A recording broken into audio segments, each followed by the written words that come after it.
atau perwakilan pemilik apa saja yang harus dilakukan. Kalau saya dari sisi regulasinya atau aturannya, mungkin kalau ada yang sudah pernah kerja praktek di kelas atau di galangan, coba saya tanya dulu. Yang semester 7-8 tadi mungkin udah kerja praktek ya. Mbak Tiara tadi mungkin apa kerja prakteknya online juga Nah, iya Pak, saya kebetulan dapatnya online, soalnya PPKM pada saat itu. di kelas apa galangan? Kalau saya di kementerian sih Pak. Oh, kementerian. Yang teman-teman yang lain Saya sudah, Pak. di kementerian juga. Enggak, saya di yang pertama di Galangan, Pak. Kedua, Yang kedua di eh, kantor ini, reliability, Pak. Keandalan. oh iya ya, nggak ada yang kerja praktek di kelas. Biasanya banyak tuh. PKI, LR, NK, nggak ada ya. Soalnya saya dulu teman-teman saya kerja praktek keduanya di kelas rata-rata. Oke, lanjut ya. Nah, ini sedikit cerita gimana sih terbentuknya kelas itu. Sebenarnya kelas itu terbentuknya dari warung kopi ya. Cangkruan semacam cangkruan gini ya. Mungkin nanti teman-teman dari sini mempunyai ide atau gagasan tersendiri, mungkin nanti bisa jadi brand tersendiri atau ya minimal suatu apa pengetahuannya bisa nambah lah. Jadi dulu itu di Lloyd ya, di Lloyd itu Inggris, kopi Lloyd itu apa namanya di situ tempat ngumpulnya para yang punya kapal, yang asuransi, kemudian yang punya muatan, di situ ngumpul. Jadi sebelum ada aturan kelas, beliau-beliau ini mereka-mereka ini masih memegang aturan lama ya. Kemudian ngobrol-ngobrol-ngobrol, ada tercetus suatu ide, iya nek kapalku ini siapa yang ngawasi? Siapa yang bisa memastikan bahwa kapal saya ini bagus? Kapal saya ini layak untuk berpindah dari satu tempat ke tempat lain. Kemudian yang punya muatan juga, oh iya, kalau kapalnya aman, berarti barang yang dibawa kapal itu juga aman. Nah, dari diskusi itu berkembang, oh ya kalau gitu gimana kita tunjuk satu atau dirikan suatu badan yang mengawasi kapal. Nah, akhirnya tahun 1760 lahirlah badan klasifikasi pertama yaitu LR. Sampai sekarang sudah ada sekitar 50 badan klasifikasi di dunia, baik yang Ajax maupun non Ajax. Kalau teman-teman eh, baca Ajax itu apa sih, non Ajax itu apa sih? Ajax itu International Association Classification Society. Jadi badan-badan dunia itu membentuk satu perkumpulan lagi di mana aturannya itu bisa seragam di situ. Jadi seperti itu caranya singkat klasifikasi kenapa terbentuk sebenarnya dari warung kopi, dari cangkruan ya seperti inilah. Oke lanjut. Nah,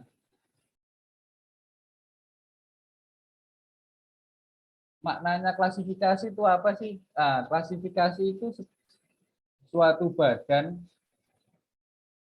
yang pertama ya mempublikasi dan mengaplikasikan rules. Kalau teman-teman dari teknik perkapalan kan biasanya rules volume 2 ya.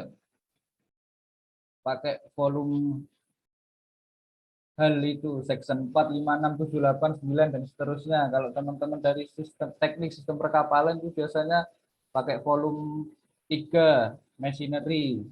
Biasanya kalau bikin propeller masih ada ya, desain berapa itu? Ada Pak, desain 2. Desain 2, masih pakai section 4 kan ya? Pakai Pak. Parallel poros, kemudian piping system pakai section 11 dan sebagainya. Kemudian setelah bikin rules dan update, harus juga diverifikasi di lapangan apakah cocok nggak rulesnya sama yang ada di lapangan. Oh, mungkin perhitungan A terlalu besar untuk kapal ini, perhitungan B terlalu kecil, maka hari itu harus diupdate. Rulesnya harus diupdate. Dan harus mempublikasikan berapa jumlah kapal yang sudah diregister oleh masing-masing badan klasifikasi itu sendiri.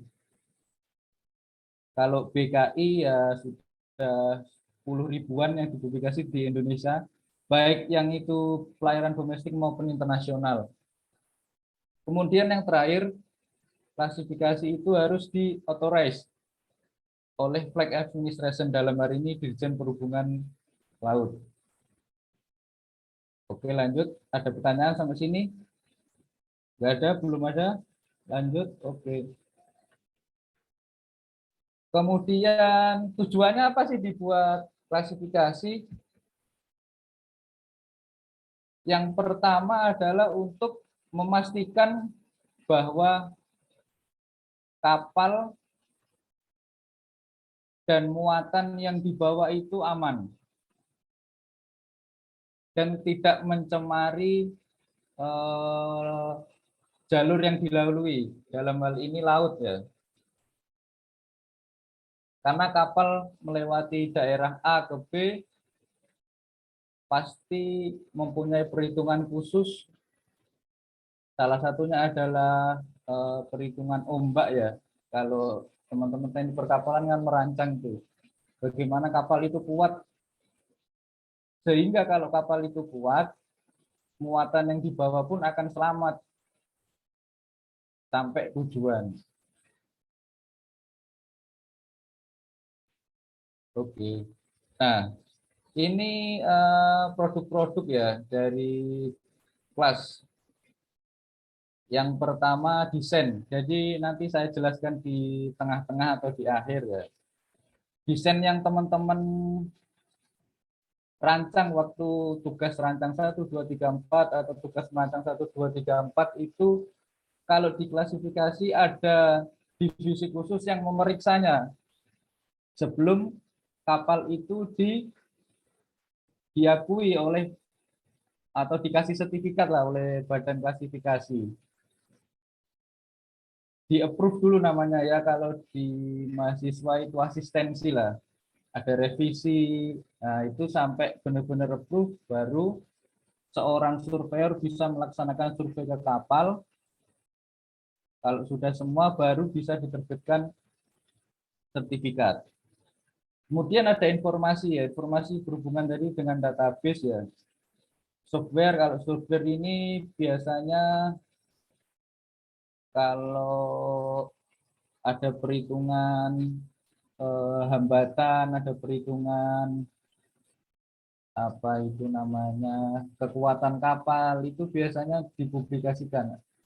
Karena tim dari BKI nggak hanya surveyor sendiri, ada R&D-nya juga, Research and Development juga. Beliau-beliau yang menciptakan software dan hardware. Hardware ini nanti dokumentasi atau sertifikat. Dia bisa publikasi semacam buku lah, buku rules. Jadi kalau teman-teman kuliah biasanya harus volume 2 atau harus volume 3 itu biasanya itu update terus per tahun.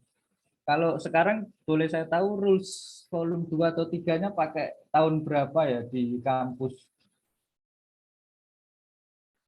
Ada yang bisa jawab, bantu jawab?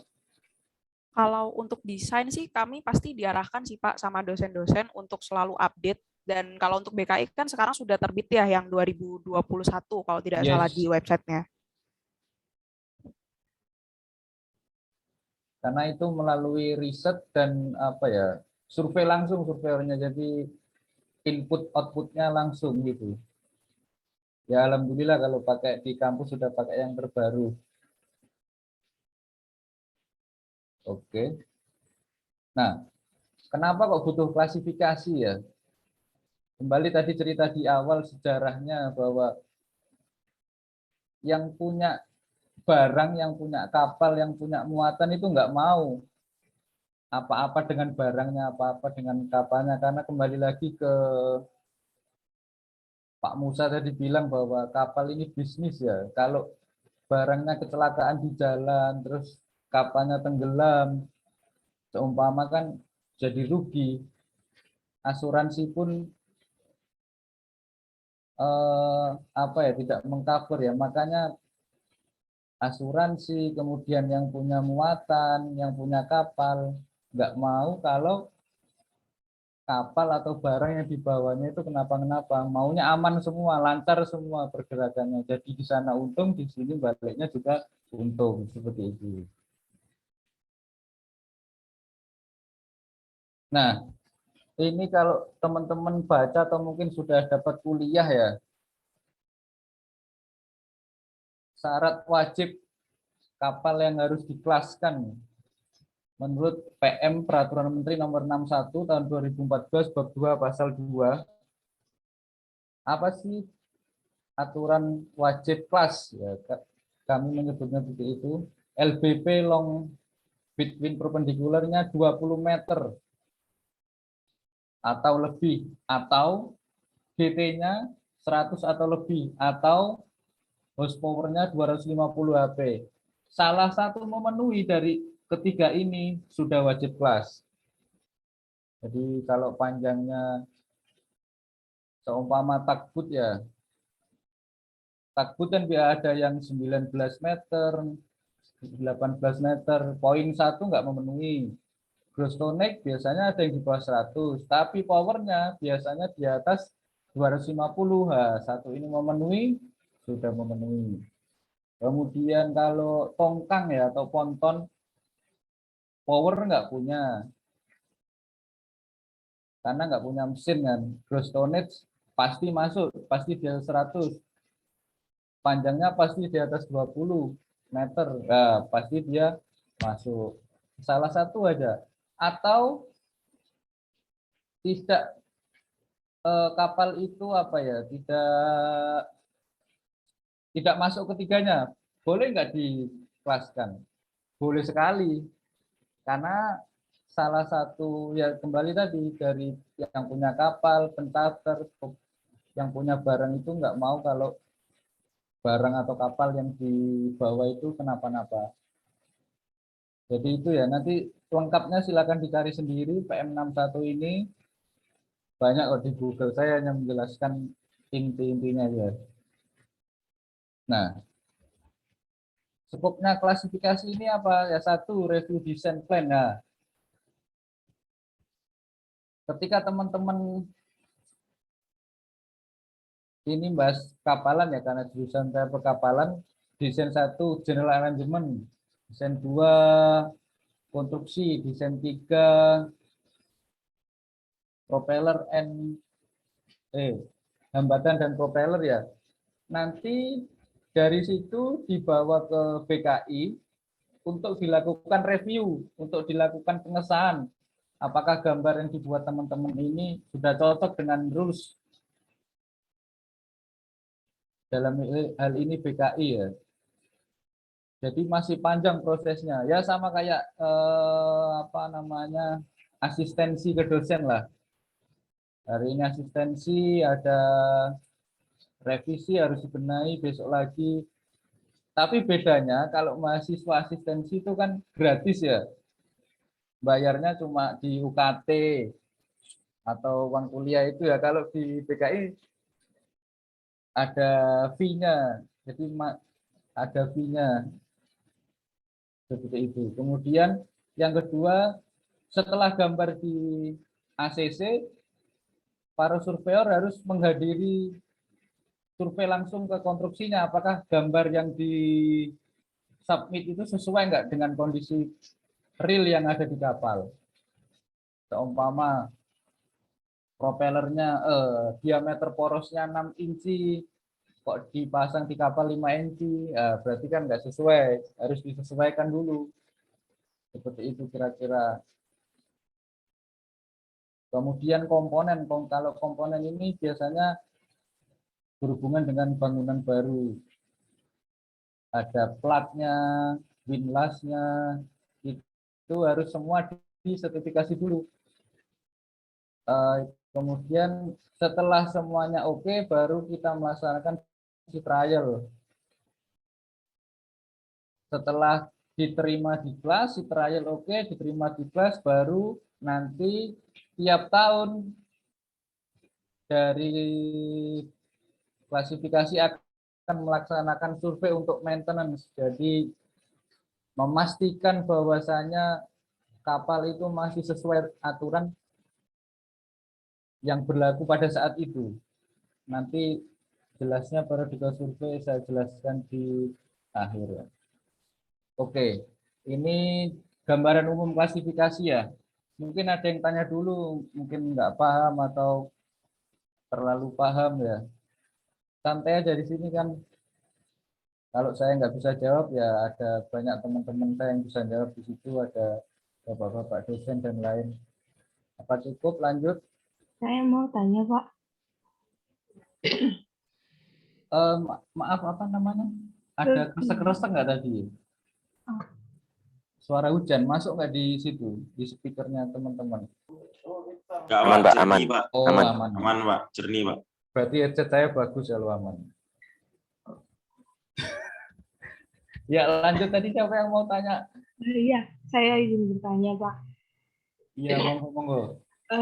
Waktu saya KP1 dulu, kebetulan ada pengerjaan bangunan baru untuk kapal. Nah, itu kan orang BKI-nya datang ke Galangan. Ya. Dan waktu itu ternyata waktu saat dikerjakan oleh pekerjanya itu ternyata nggak pas gitu Pak. Misal digambar 6 mm gitu ya.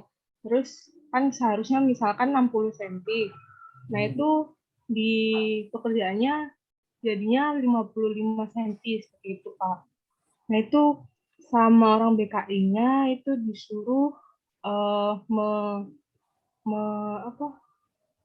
menyopot terus dipasang kembali gitu Pak. Nah saya mau tanya untuk dari kelas itu apa ada toleransinya untuk kesalahan pekerjaan Pak? Untuk berapa persen gitu atau memang kalau harus benar-benar sama seperti yang di itunya di gambarnya Pak? Oke, terima kasih Mbak Lutfia ya. Pertanyaan yang bagus ya. Punya toleransi nggak di kelas? Jawabannya punya.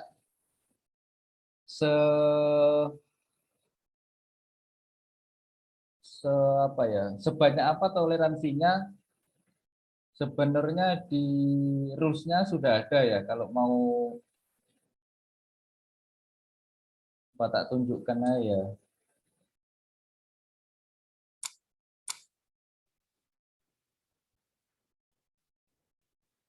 Contoh aja.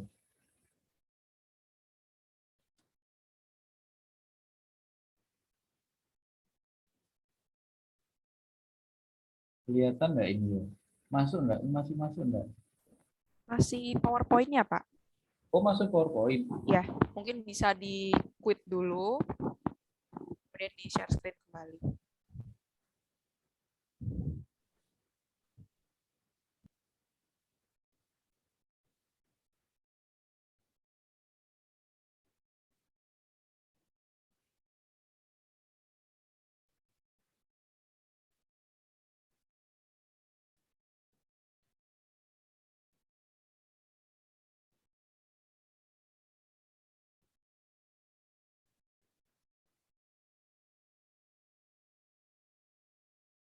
Oh ini ya. Stop dulu ya. Nah ini. Udah pernah lihat ini nggak Pak? Oh, udah kelihatan ya? Sudah terlihat. Udah, Pak. Ini contoh di Rek 47, recommendation 47 Ajax ya. Nah, di sini kan ada nih contoh planknya standarnya 3 mili, limitnya 5 mili. Itu contoh satu aja. Di sini kan banyak nih. Banyak nih. Nah, itu ada nggak toleransinya? Ada, tergantung di mana tempat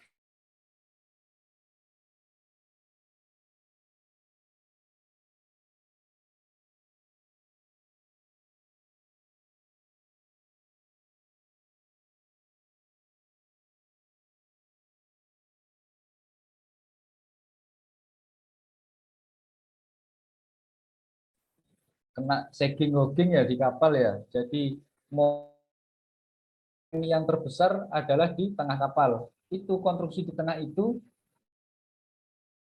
tidak boleh atau toleransinya sangat kecil karena lawan deformasi dan crack di situ. Walaupun di sini ada limitnya.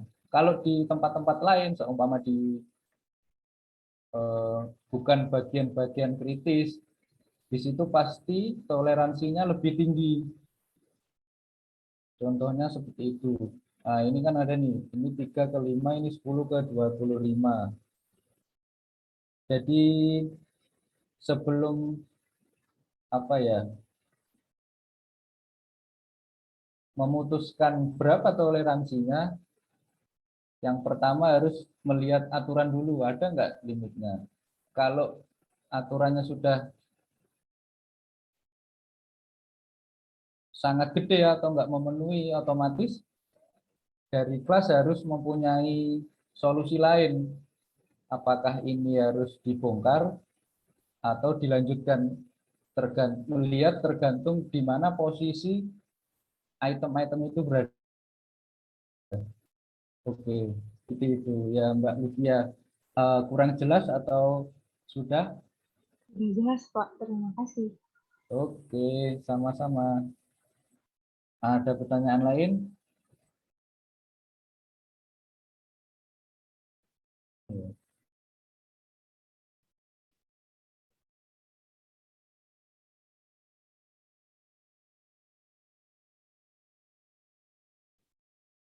Ya, lanjut. Oke.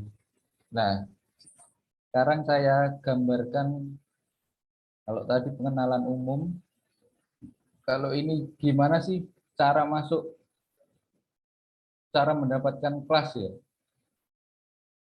khususnya di BKI. Kalau saya kan di BKI, jadi menjelaskannya di BKI. Yang pertama, admission to class. Gimana sih caranya dapat kelas? Melamar ya. Kalau pengen punya pacar ya dilamar pacar ya, apa ditembak lah. Kalau sama, kalau di BKI juga di mendaftarkan ke kelas dulu. Yang kemudian ada dua ya, penerimaan kelas 1 new building, benar-benar bangunan baru dari nol, mulai dari kontrak, desain, kemudian survei, citra, dan sebagainya. Yang kedua ada existing ship. Existing ship ini kapalnya sudah jadi dulu, kemudian dikelaskan BKI. Kalau yang A ini benar-benar mulai dari nol. Kalau yang existing ship ini bisa mulai dari setengah, seperempat, atau sudah jadi pun bisa. Nah, ini ada 3. Ini aturan yang terbaru per 2021, aturan Ajax. PRA sama B ini hampir sama ya. USCS class ini bisa dibilang Ajax class, NTLR, DV, dan lain sebagainya. Kemudian TOC ini transfer of class. Jadi kapalnya ada dulu, diawasi oleh Ajax dulu, bangunan barunya baru pindah ke BKI. Atau ketika bangun di tengah-tengah, diawasi oleh Ajax class, baru pertengahan pindah ke BKI. Atau yang PRB ini bisa berdua, jadi jalan bareng. Nah, ini ada bedanya nih, apa bedanya double sama dual class. Nah, ini langsung ke referensinya aja ya.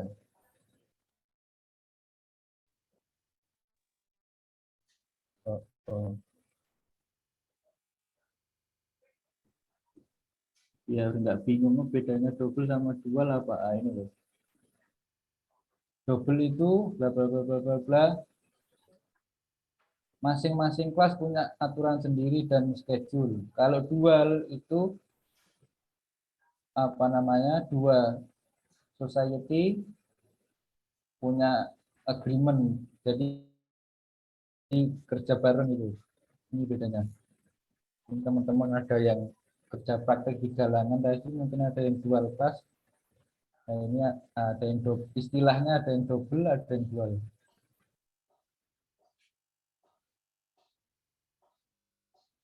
Oke, ke slide lagi. Nah, kalau PR1A dan B ini diawasi sama ayah kelas, yang PR1D ini sama sekali nggak punya kelas sebelumnya. Jadi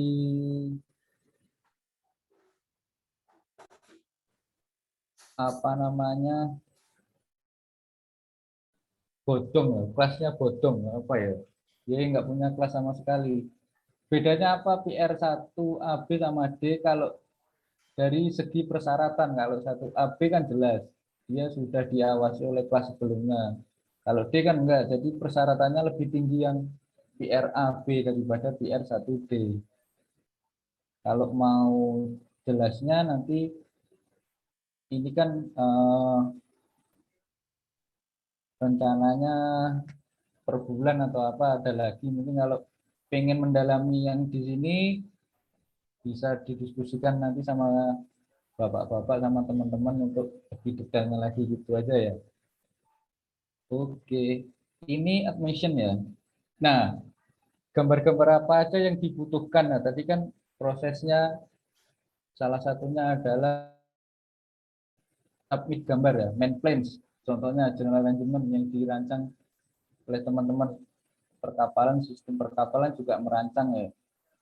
Sebenarnya masih ada gambar lagi nih, banyak ini nggak sebutkan. Steel plan, rigid section, contraction profile, bottom end deck plan, kemudian machinery plan, ada piping, ada terrain tube, kemudian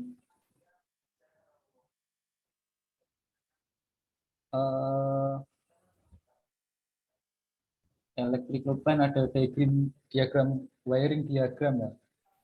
Coba saya tanya tuh, di sini teman-teman sudah ada yang pernah lihat nggak gambar yang sudah di-approve sama kelas?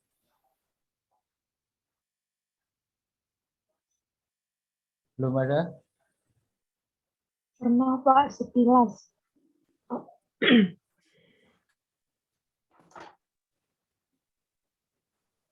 Saya tunjukkan aja ya.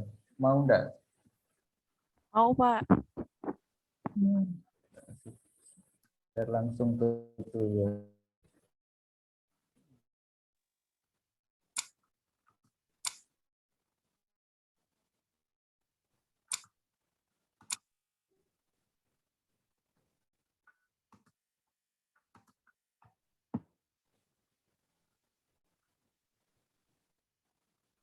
Gambar apa wis?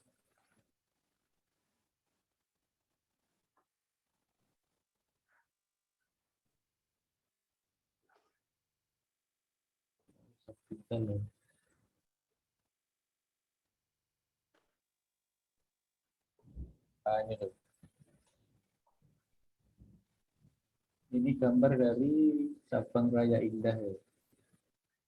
Nah, ini udah di-approve. Ini engine spesifikasinya.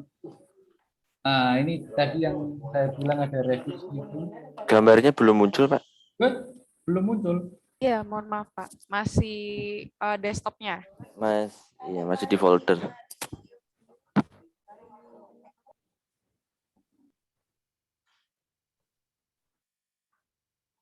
Sudah, Sudah, Pak.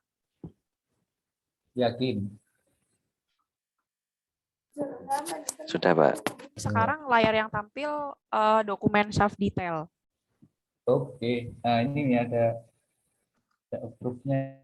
Nah, ini berarti ini spek engine-nya. Nah, itu tadi saya yang bilang di awal ada rekomendasi ini ya. Nah, ini nomor 2, nomor 2, nomor 2. Rekomendasinya apa?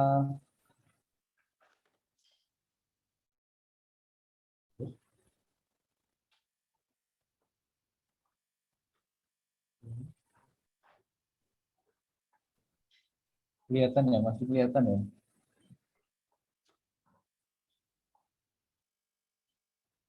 Nah, ini sudut pada tepi kiwi agar dibuat tidak tajam dan radius subdetail nomor 2 tadi.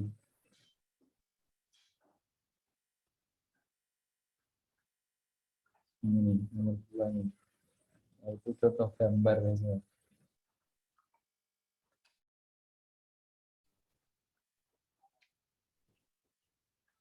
Ada approve-nya ini.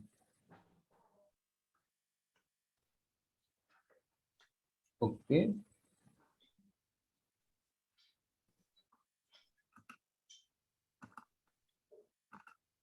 Lanjut. Lagi. Ah, ya. Oh, ini nih, ada lagi. Lagi yang gambar listrik ya.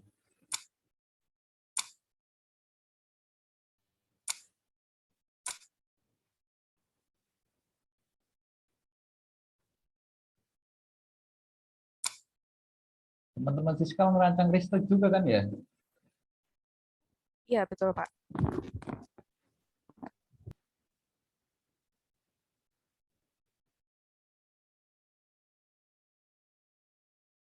Nah, ini wiring diagram nih. Sudah kelihatan belum? Sudah, Ini, Pak. nah, ini juga approve.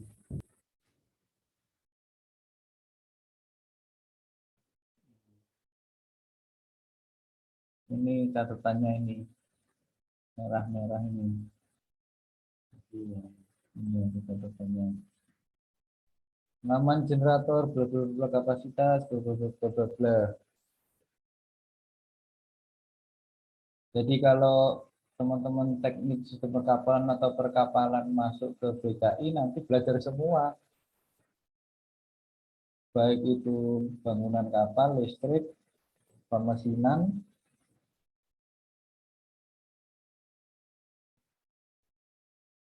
pasti akan belajar. Karena mereksanya tiap hari seperti ini. Oke, kembali ke slide. Setengah 9.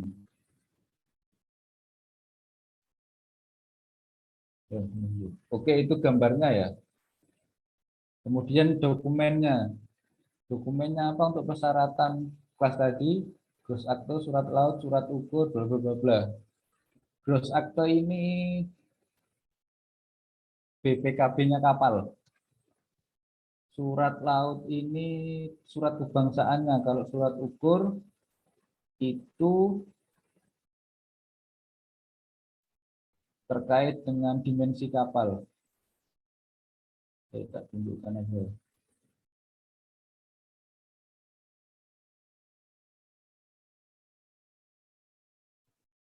Nah, ini. Kelihatan ya teman-teman ya. Sudah terlihat, Pak. Nah, ini gross akte. Ini kayak SHM kalau di rumah, kalau di motor sama mobil BPKB. Ini bisa disekolahkan ini. Jaminan kegadean bisa nih. Nama pemilik, ada informasi nama pemilik, nama kapal, nama jepit. Ini surat laut, ini kebangsaan nih. Tadi kan Pak Musa menjelaskan ya, ada beberapa dokumen yang harus dibawa di kapal selama berlayar. Nah, ini salah satunya ini. Surat laut.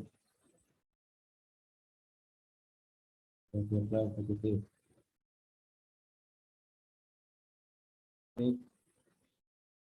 Saya dulu mahasiswa juga belum pernah lihat ini, baru lihatnya waktu di PKI. Nah, ini grafikonya. BPMT, panjang kapal.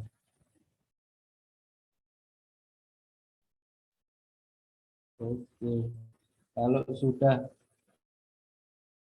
melengkapi ini nanti dapat sertifikat BKI. Nah, ini sertifikat BKI-nya.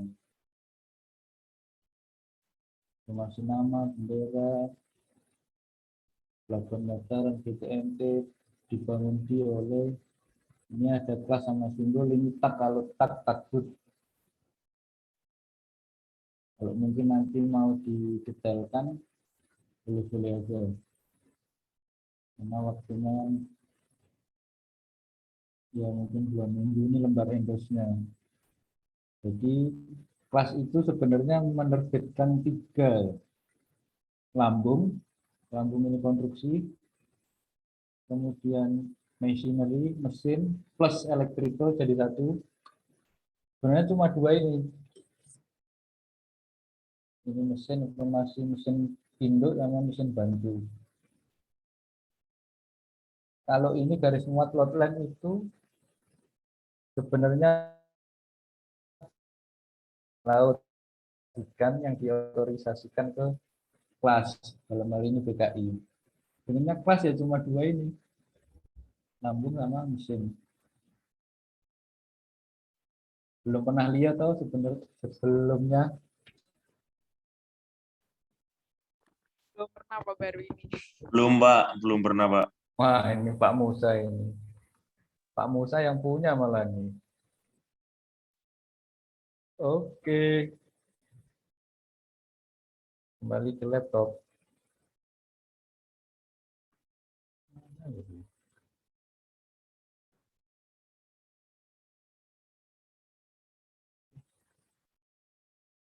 Masih 8 slide, udah setengah 9. Ini lain, ambil certificate dan lain-lain. Nanti dibahas itu aja. Nah, kalau tadi udah punya kelas, sudah dapat kelas, sekarang cara mempertahankan kelas. Jadi enggak, sudah dapat kelas, enggak langsung lepas ya. Enggak langsung cul itu aja. Jadi harus tiap tahun untuk mempertahankan supaya sertifikat, ya kayak motor sama mobil itu loh, tiap tahun bayar pajak itu loh. Jadi sama kelas juga, tiap tahun, tiap 2,5 tahun punya. Ini ada annual itu per tahun, intermediate itu tengah, dopping itu harus cuci pantat ya biasanya. Kalau renewal itu per 5 tahun, propeller shaft itu propellernya ada surveinya sendiri, dan continuous machinery survey biasanya kapal-kapal gede yang tidak memungkinkan survei mesin dalam sekali waktu. Ini dulu ada yang ditanyakan sampai sini, dokumen sama gambar-gambarnya. Apa lanjut dulu? Saya mau izin bertanya, Pak. Ya, Berarti ya. kalau BKI juga akan melakukan admission untuk sistem seperti mungkin sistem pemadam kebakaran, terus sistem sprinklernya kapal gitu, Pak? Iya, betul.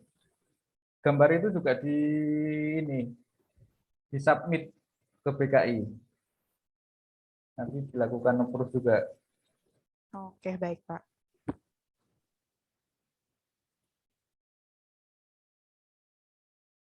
Oke, lanjut dulu ya.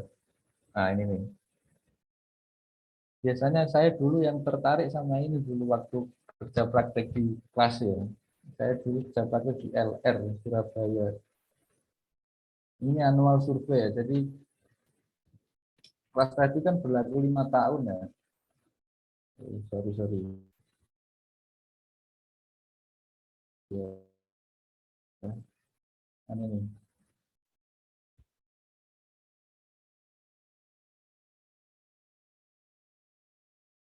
Ini 2021 ke 2025, karena ini dulu pernah telat jadi mundur berapa bulan nih? 3 bulan. Ini anggap aja 2020 ke 2025, kan berlaku 5 tahun nih. Ini berlaku 5 tahun.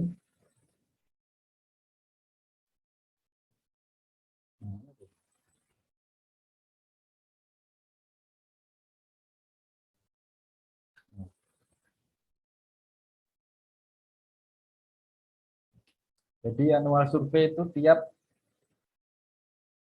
tahun 1, 2, 3, 4. Range-nya yaitu bisa 3 bulan mundur, bisa 3 bulan maju. Seumpama sini ya, SS ini special survei atau renewal survei.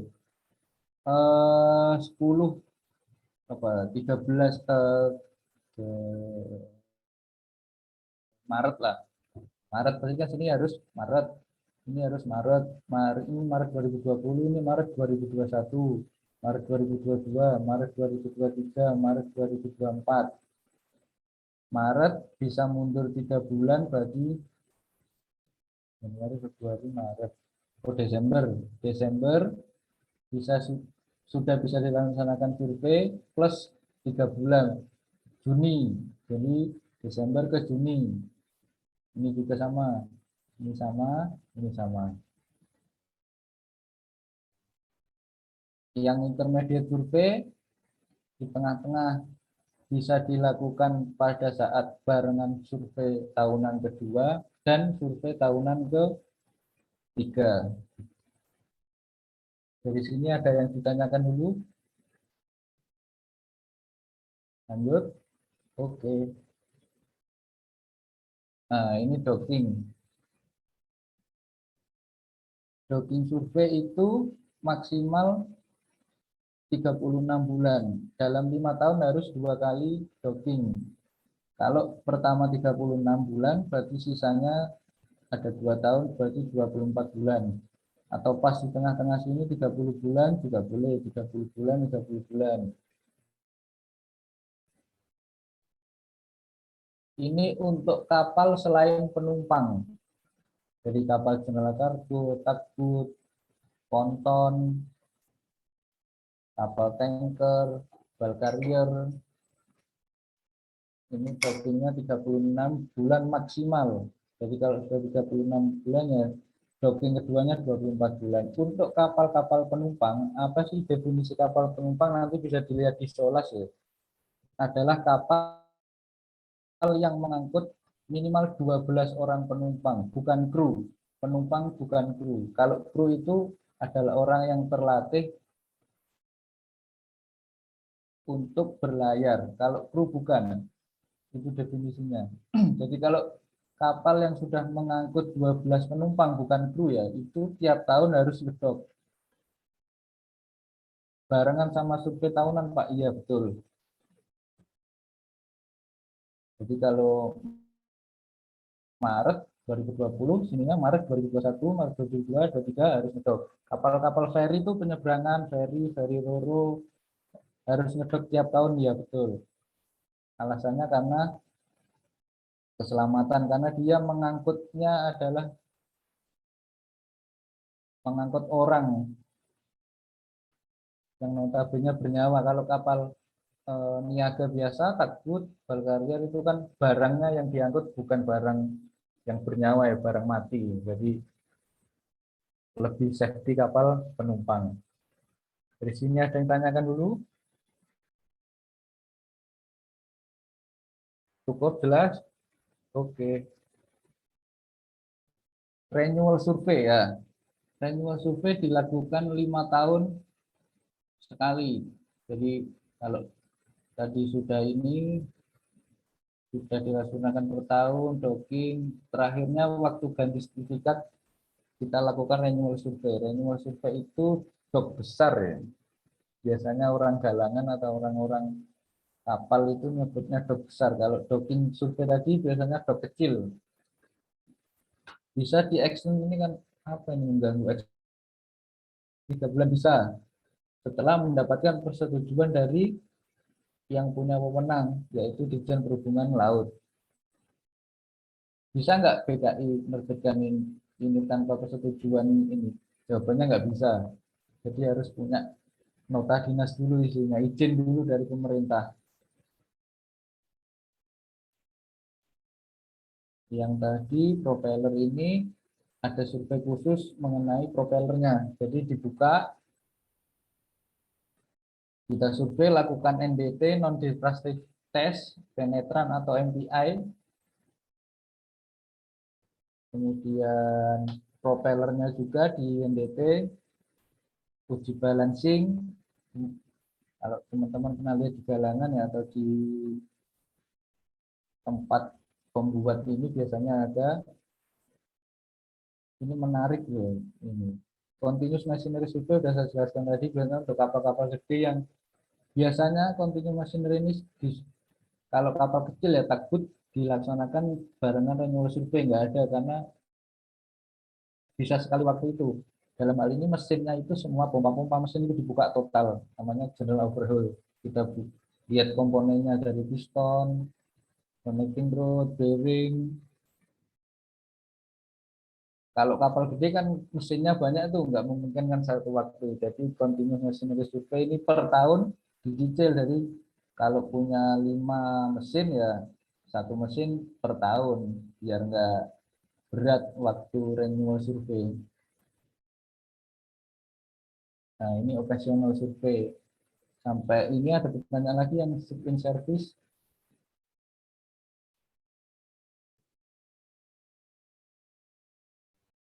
Cukup operasional ya yang banyak ini ya damage biasanya kapal nabrak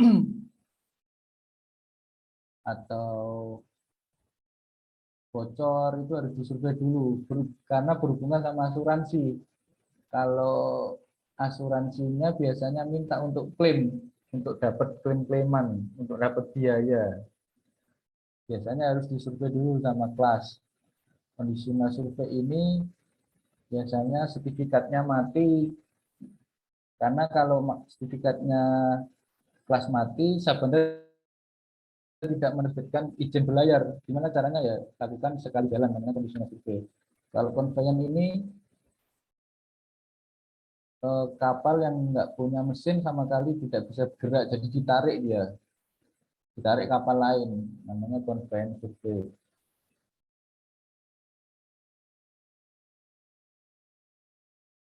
Nah, ini prosesnya dari mendaftarkan kelas dari database building dulu, ada aplikasinya, kemudian review dokumen tadi, gambar-gambar oke, baru survei oke, baru bisa diterbitkan sertifikat sementara, baru permanen, baru bisa dapat kelas apa update status survei, punya status survei ya. Status survei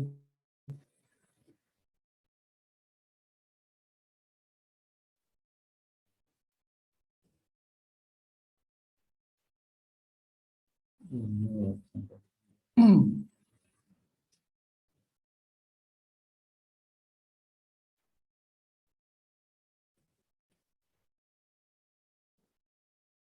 mungkin nggak pemilik bisa kelewat, bisa aja mungkin, tapi pemilik dibekali dengan status survei juga.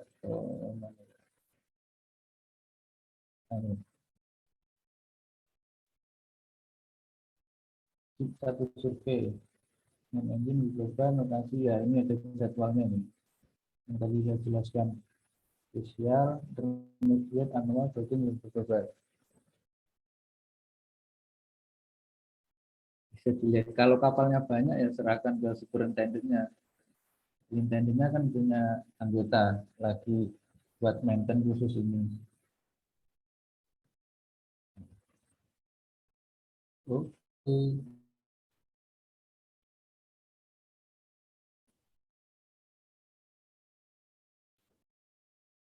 Ada yang dinyatakan sampai sini sebelum slide terakhir?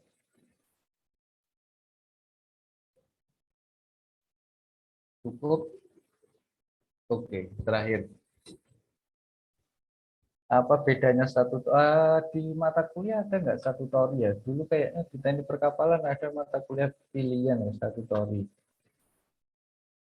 Kalau di fiskal nggak tahu saya. Ada ya, Pak.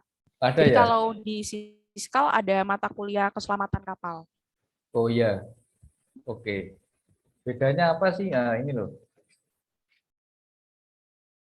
Aturan yang digunakan oleh statutoria, SOLAS, MARPOL, ELC, Text Regulation, dan lain-lain. Klasifikasi class regulation. Jadi sebenarnya itu klasifikasi adalah bagian dari statutory, bagian kecil, sangat kecil banget dari statutory. Nah, tadi kan kapal penumpang ya, jadi SOLAS ya. Nyomot-nyomot aturan statutory, jadi yang punya aturan itu statutory sebenarnya. Kemudian siapa yang menerbitkan statutory? Nah, ini AIMO. AIMO itu perkumpulan internasional maritim organisasi yang tiap berapa bulan atau tahun itu rapat dia menerbitkan satu aturan melihat perkembangan. Karena sekarang contohnya adalah COVID ya. COVID ini banyak aturan yang dirubah. Karena kan nggak mungkin di survei ketika satu negara menerapkan lockdown ya, nggak mungkin. Nah itu ada aturannya tersendiri. Sorry. Nah, klasifikasi yang diberikan nah klasifikasi itu sendiri. Nah, sertifikat apa yang diterbitkan? Safety equipment, safety contraction, safety pendency, IOPP, IAPP, load line, ballast water management dan lain-lain. Ada statutory. Klasifikasi cuma apa? Sebenarnya cuma dua ini loh, HAL sama machinery installation certificate. Tapi ada tentang dua ini. BKI telah mendapatkan otorisasi melaksanakan statutory. BKI melalui Kementerian Perhubungan Laut dikasih nih untuk survei ini nih, safety equipment, safety contraction atas nama pemerintah Indonesia. Sudah ada perjanjiannya. Begitu pula dengan kelas AYAX yang lain juga sudah diberikan wewenang. Ini siapa yang memberikan sertifikat? Backstate dalam hari ini perhubungan laut. Kalau klasifikasi ya klasifikasi dalam BKI. Yang melakukan survei siapa? Statutory dalam hal ini Marine Inspector atau surveyornya dari Syah Bandar. Kalau klasifikasi surveyor kelas. Karena sertifikat ini dikasihkan ke BKI yang safety equipment, maka yang melaksanakan juga surveyor kelas kalau sudah dikasihkan ya. Kalau belum ya belum tentu saja.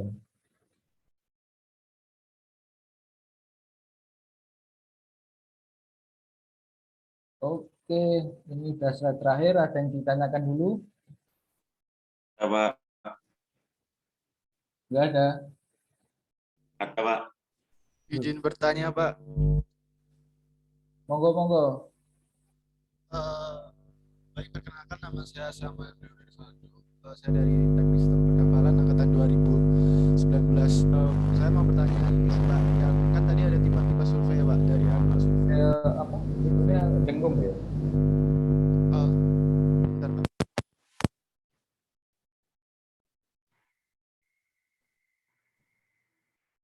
Tes. Ya, oke. Suara saya sudah masuk, Pak. Sudah.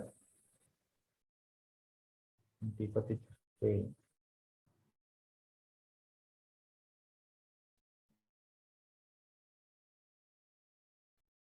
Yang mungkin saya mau tanya, yang di survei itu apa aja ya, Pak, yang tiap-tiap survei itu dari annual survei, intermediate survei, docking survei, itu yang disurvei apa saja gitu, Pak? Oh, ini mantep ini. Oke. Annual survei itu keseluruhan. Jadi uji fungsi keseluruhan peralatan mesin dan kondisi kapal yang ada di kapal, mulai dari haluan sampai buritan. Ada windlass sampai buritan mooring winch, palka uji mesin, uji fungsi mesin, uji blower, pompa-pompa, pemadam sprinkle dan lain sebagainya. Itu semua peralatan yang di kapal diuji pada waktu itu dalam keadaan terapung. Jadi kalau ibaratnya mobil ya, kalau mobil mulai dari depan lampu, kemudian head itu wiper, spion, lampu spion, kemudian AC, tempat duduk, bisa maju mundur apa enggak, kemudian lampu rem. Nah, itu semua diuji pada saat waktu terapung ya. Kalau mau ditanya ada di rules volume 1, kan nanti download. Kalau saya tunjukkan, enggak apa-apa sambil belajar ya. Panitia masih cukup waktunya? Masih cukup kok, Pak.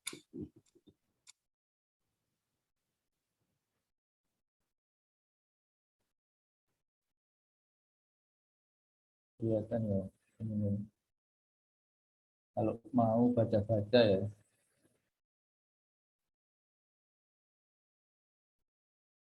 Nih, section 3 nih.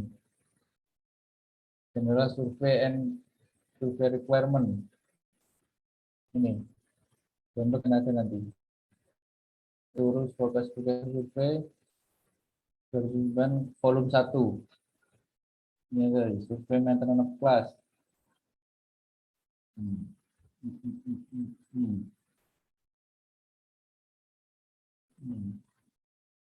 Mulai dari annual survei ada nih. Nah, ini estimation bla bla bla bla bla bla bla bla bla. Testing bla bla bla bla, machinery bla bla bla bla. Plot plan bla bla bla. Nah, kalau mau detailnya silakan di-download atau kita minta ke panitia didiskusikan di next pertemuan. Boleh. Nah,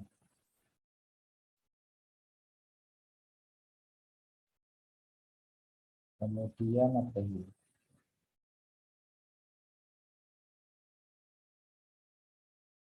Intermediate. Intermediate itu kuncinya annual survei plus 3. Satu di listrik Meger test. Pernah dengar istilah Meger test? Pengukuran tahanan isolasi. Pernah dengar?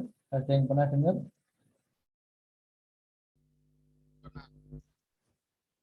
Jadi ada alat khusus untuk mengukur hambatan isolasi di peralatan listrik, mulai dari generator, pompa-pompa, blower, windlass.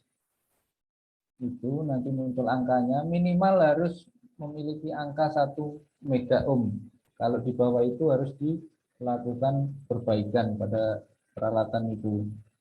Kemudian yang kedua, internal tangki balas. Dalam hal ini internal tangki balas air laut untuk lambungnya ya. Jadi masuk. Jadi dibedakan per usia kapal, berdasarkan usia kapal. Kalau semakin muda dia internal balas laut tangkinya semakin sedikit. Kalau usianya sudah di atas 20 tahun, semua tangki balas di atas laut.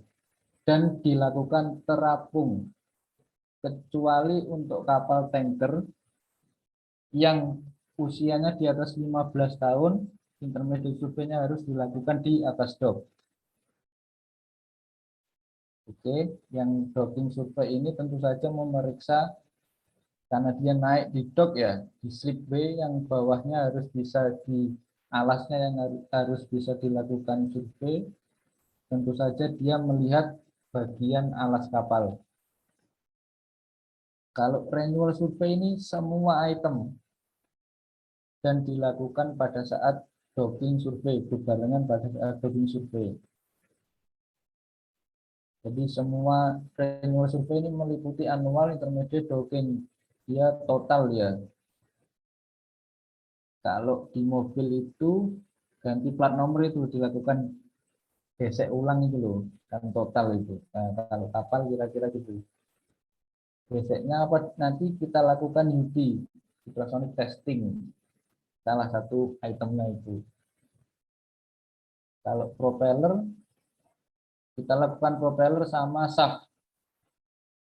Bisa dicabut atau tidak, atau boleh tidak dicabut.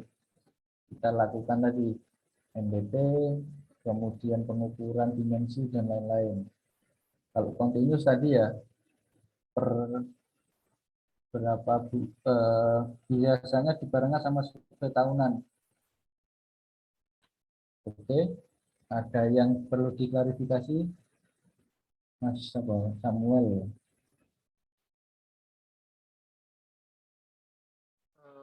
Baik Pak, izin memberi tanggapan. Iya. Kalau dari saya tidak ada yang diklarifikasi Pak. Tapi mungkin saya penasaran aja sih Pak. Kenapa harus ada tipe-tipenya gitu Pak? Nggak langsung sekali survei aja gitu Pak, waktu docking survei, disurvei semua harus langsung mungkin bisa dapat sertifikat semuanya gitu, di-approve semua gitu Pak. Dari annual atau intermediate gitu Pak. Kenapa harus Oh, ada ya. tipe-tipenya gitu Pak? Makasih Pak. Ya, yang pertama balik lagi tadi di awal karena apa ya, pemilik kemudian asuransi yang punya barang itu nggak mau kapalnya itu nggak terawat gitu loh. Nah, salah satunya bagaimana cara agar kapalnya bisa terawat, salah satunya disurvei agar semua item mesin yang ada di kapal masih berfungsi gitu, masih memenuhi suatu aturan.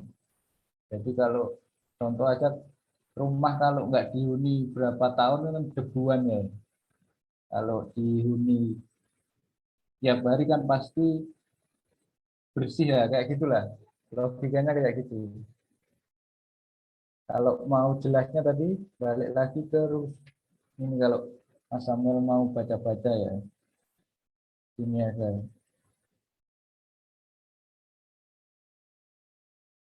Aja yang mobil benda kecil aja dilakukan tiap tahun bayar pajak ya, apalagi kapal yang segede itu ya. Ya itunya seperti itu logikanya Mas Samuel. Ada lagi pertanyaan lanjut? Mas Sam, sudah cukup? Dari saya cukup sih Pak. Oke.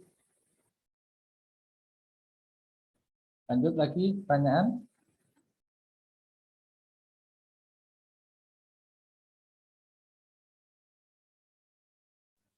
Permisi Pak, saya mau izin bertanya. Iya, monggo. Jadi kalau tidak salah tadi kan di slide bagian ships to be class itu kan sudah dijelaskan 3 kriteria minimum di mana kapal tuh minimum harus memiliki LBP sekian ataupun gross tonnage sekian agar bisa dikelaskan, terutama khususnya di BKI. Nah, kalau di BKI ini sendiri apakah juga menghandle kapal-kapal non konvensi ya Pak? Dan apa dari BKI itu sendiri punya regulasi terkait kapal-kapal non konvensi tersebut, karena kan kapal non konvensi ini kan beda sama kapal non kelas ya Pak. Itu. Oke. NCVS non classification vessel ya, apa itu? Ya betul Pak. Malam-malam itu sebenarnya wewenangnya dari perhubungan laut ya. Oke. Kemudian perhubungan laut memberikan kepercayaan ke BKI. Untuk tahun 2021 ini, kapal-kapal NCVS yang khususnya yang berlayar di danau, sungai, dan penyeberangan, itu sertifikat ininya, ini safety dikasihkan ke BKI.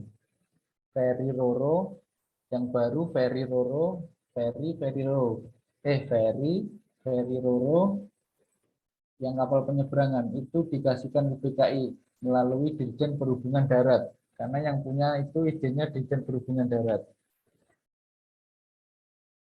Sementara ini masih kapal penyeberangan. Untuk kedepannya ada wacana mau dikasihkan full untuk kapal yang NCVS. Tongkang Takbut itu kan banyak yang sungai-sungai, yang penerbangan dekat-dekat itu kan banyak. Masih digodok di kementerian, tapi bocorannya akan dikasihkan ke DKI. Itu punya aturan, aturannya tentu saja dari pemerintah. Kita ngajunya ke pemerintah. Kalau kemarin aturannya dibuat bareng dari pemerintah sama dari BKI. Itu update. Sudah jalan ini per 2021. Jadi yang ini safety equipment dan lain ini tidak diterbitkan oleh perhubungan, tapi diserahkan ke BKI atas nama pemerintah Indonesia. masih ferry roro, kapal penyeberangan yang ASDP itu. Jadi lifeboat, lifecraft itu kan itemnya Sabandar ya, itu sekarang yang meriksa DKI. Yang untuk NCVS-nya itu ya, kapal-kapal ASDP ya, angkutan sungai dan penyeberangan. Itu sudah berjalan. Kalau yang kapal yang jenis yang lain masih dalam proses penggodokan. Masih dipegang sama pemerintah. Oke, cukup. Oke, Pak. Berarti memang sementara ini masih referensinya itu ke KM 65 ya, Pak? Dari Kemenhub kalau tidak salah peraturannya. Iya, yang NCVS, yang Mm-mm. ASDP itu ada aturannya per Dirjen Darat itu ada lagi. Ya, coba kita cari. Secara umum itu.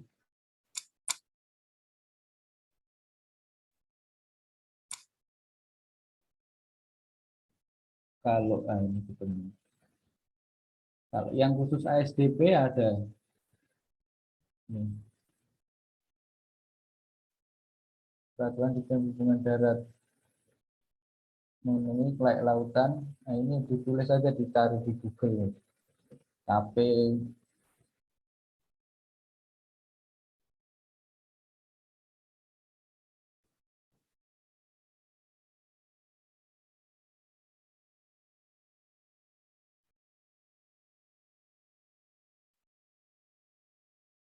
459 ya, kalau kita tahu. Tentang penyeberangan kapal angkutan penyeberangan. Nah, ini khusus untuk kapal angkutan penyeberangan ASDP itu. Kapal motor. Jadi jumlah radionya berapa kan nggak mungkin jumlah radio disamakan dengan kapal yang berlayar internasional. Cuma Merak Bakauheni kan jaraknya cuma berapa nautical miles itu kan nggak mungkin. Kemudian peralatan lifeboat, lifecraft nggak mungkin disamakan dengan kapal yang berlayar beribu-ribu mil nautical mile. Jadi pemerintah punya aturan tersendiri ya, aturannya ini.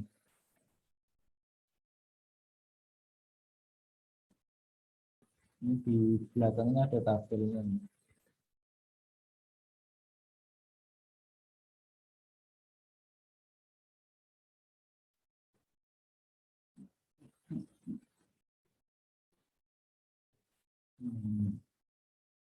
Ini ada ini. Sudah dicatat tadi ya nomornya. Sudah, Pak. Nah, kalau ini untuk umum. Nah, ini kan Siantan, sungai. Ini per itu ada nih. Pelabuhan Jawa Timur, Jawa Barat, Panjen, Gedek, sungai ya. Ini akan kode pelabuhan. Ini untuk menentukan jumlah radio dan peralatan komunikasi.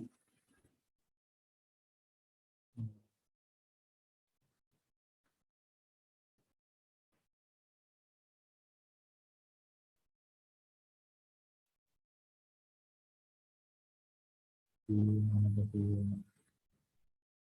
Per Dirjen lah ini.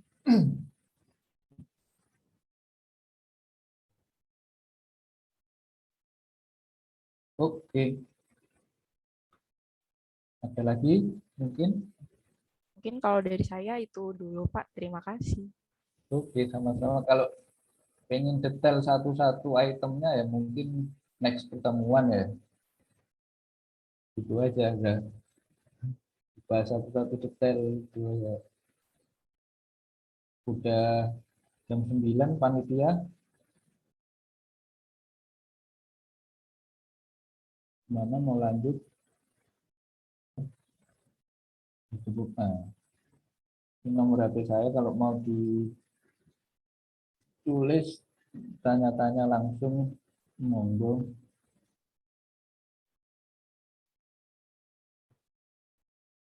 Pas ketemu di jalan disapa ya nggak apa-apa. Ya, wajib Ya, bisa Pak. mesti. Ya, Pak. Oke, itu saja teman-teman, rekan-rekan semua pas jam 9. Terima kasih. Mohon maaf kalau penyampaiannya kurang berkenan atau kurang ini. Oke, saya cukupkan. Assalamualaikum warahmatullahi wabarakatuh. Saya kembalikan ke moderator. Baik, terima kasih Pak Idam atas materinya. Mungkin saya ingin bertanya terlebih dahulu ke mungkin Pak Jimmy atau Pak Nur Hadi, Pak Adi, Pak Ibram. Apakah sudah bisa cukupkan atau bagaimana?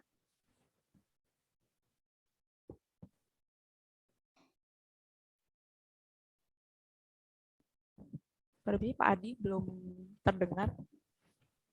Kalau saya cukup, kalau mau lebih detail nanti ada next pertemuan kan tadi janjinya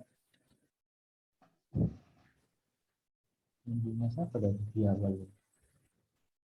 Pak Ibram ya, mau diadakan ini. Pak Ibram dan Pak Jimmy tadi. Oke, Pak. Ya, memang akan ada agenda rutin sepertinya.